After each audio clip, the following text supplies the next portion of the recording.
ఒకటే చెప్పదలుచుకున్నా ఇక్కడ ఈడ జర్నలిజం పేరు మీద ఇక దాన్ని వ్యభిచారం కంటే ఇంకా ఏమంటారో నాకు తెలియదు కానీ సో వ్యభిచారం అంటే కూడా అది కూడా ఇప్పుడు వ్యభిచారం కంటే కూడా నాకు దేంతో కంపేర్ చేయాలని అర్థమైతలేదు కానీ బట్ మీరు దయచేసి అర్థం చేసుకోండి. ఈ మీడియాలో వచ్చేది దయచేసి గుడ్డిగా నమ్మకండి. ఓకే, 1-2 సార్లు ఆలోచించండి, ఫ్యాక్ట్ చెక్ చేయండి. ఓకే, దయచేసి. ఓకే, అదొకటి చెప్పదలుచుకున్నా. రెండోది, భూములు అనేది అది ఒక ఏమంటారు అట్లా కబ్జా పెట్టడము సహించము. ఒకటే ముఖ్యమంత్రి గారికి ఒకటే రిక్వెస్ట్ చేస్తున్నా, ఆడవడన అధికారి పిచ్చి చేస్తే వారి మీద చర్యలు తీసుకోండి. అట్లనే ఈ యొక్క ఫేక్ రిజిస్ట్రేషన్ చేసి భూములు యొక్క ఈ భూదాన భూములు కానీ ఇంకెలాంటి భూములు కూడా అట్లా చేస్తే వాళ్ళ మీద చర్యలు తీసుకోండి. భావితరాలకి, ఇండస్ట్రీస్కి, ప్రాజెక్టులకి, విద్యాలయాలకి అనేక వాటికి భూమి అవసరం. కాబట్టి భూమిని ఎవ్వడు కబ్జా పెట్టినా భరించేది లేదు. రెండోది, నేను దయచేసి చెప్తున్నా, ఇప్పుడు కొత్త మెజర్మెంట్స్ ప్లస్ కొత్త భూభారత్ చట్టం తెచ్చినా అని చెప్తున్నారు ముఖ్యమంత్రి గారు. సో బీఆర్ఎస్ హయాంలో జరిగినటువంటి రిజిస్ట్రేషన్స్ లో ఏవైతే భూమి కబ్జాకి చెందినటువంటి కబ్జా రిలేటెడ్ ఏవైతే ఉన్నాయో ఎస్పెషల్లీ ప్రభుత్వ భూములు మెయిన్గా ఏం చేశారంటే వాళ్ళు ప్రభుత్వ భూములు ఒకటి అసైన్మెంట్స్ ల్యాండ్ని అమ్ముకోవద్దు, దానికి ఫేక్ డాక్యుమెంట్లు క్రియేట్ చేశారు. రెండోది, ఆ అసైన్మెంట్ ల్యాండ్స్ ని అనుభవదారుడి కాలం తీసేసి ఒరిజినల్ ఓనర్కి ఎంతటట్టు చేశారు.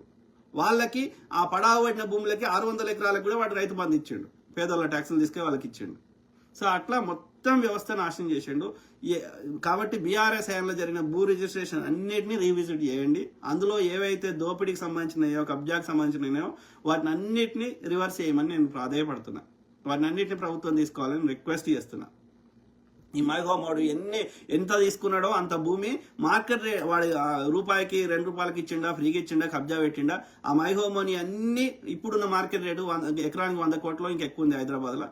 సో అవన్నీ పైసలు 100 దగ్గర వసూలు చేయరు, లేకపోతే అన్ని వాడు కట్టిన అపార్ట్మెంట్లు అన్ని కూడా కొడతామని చెప్పండి.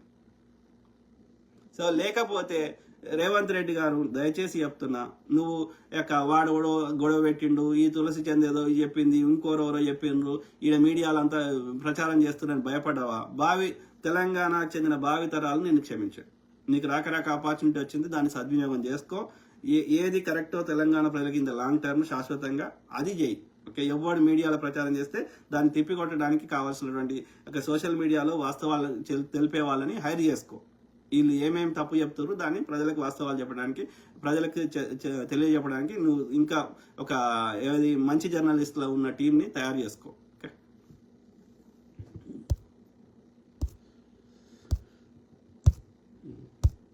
దొంగ ముండ కొడుకులు తయారయ్యారు. అరే ఏందిరా, వాళ్ళందరికీ నష్టం చేసి నువ్వు ఒక్కని దోసుకుంటా అంటే ఎందుకు ఊరుకుంటారా? ఆలోచించండి. Alesayya, thank you. So Rajesh Mamidipalli brother ఏమంటున్నారు?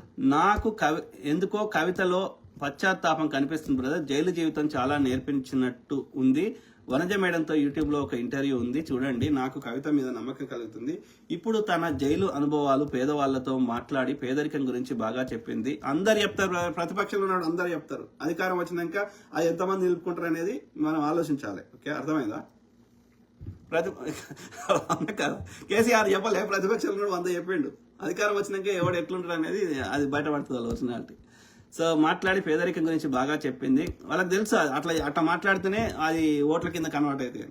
సో కవిత తెలంగాణలో ప్రతిపక్షంగా ఉంటే బాగుంటుంది, ఒక మహిళ అని నాకు అభిప్రాయము. ఈవిడ ఈ మధ్యలో చిల్లర రాజకీయాలు అయితే చేయట్లేదు. కాంగ్రెస్ పార్టీ మీద 5,000 కోట్ల గాంధీ విగ్రహము, ఈ విషయం మీద ఆమె పెద్దగా చిల్లర రాజకీయాలు అయితే చేయట్లేదు. ఎవడు పెట్టిండు బ్రదర్? ఎందుకైతుంది 5,000 కోట్లు? కేసీఆర్ అంబేద్కర్ విగ్రహానికి ఎంత పెట్టిండు? వాడు అంత దోసుకున్నాక కూడా 120 కోట్ల 120 కోట్ల దగ్గర 200 కోట్లు అవుతుంది మ్యాక్సిమం. అంత కూడా కాదు. కావాలంటే వాళ్ళకి పునరావాసం కావాల్సినటువంటి వాళ్ళకి డబ్బులు ఇచ్చి అక్కడ అంత దాన్ని డెవలప్ చేసి అన్నిటికీ అవుతుంది కావచ్చు. ఒక్క విగ్రహానికి ఎందుకు అవుతుంది? ఎవడు చెప్పిండు? ఎక్కడుంది జీవో? చూపెట్టాలి కదా ఎవిడెన్స్. గవర్నమెంట్ ఎప్పుడైనా 5,000 కోట్లు పెట్టి ఒక విగ్రహం పెడతామని ఎక్కడైనా ఏదైనా రిటర్న్ ఏమైనా రాసిచ్చిందా? ఈవెన్ మౌఖికం కూడా చెప్పిందా? Show the evidence.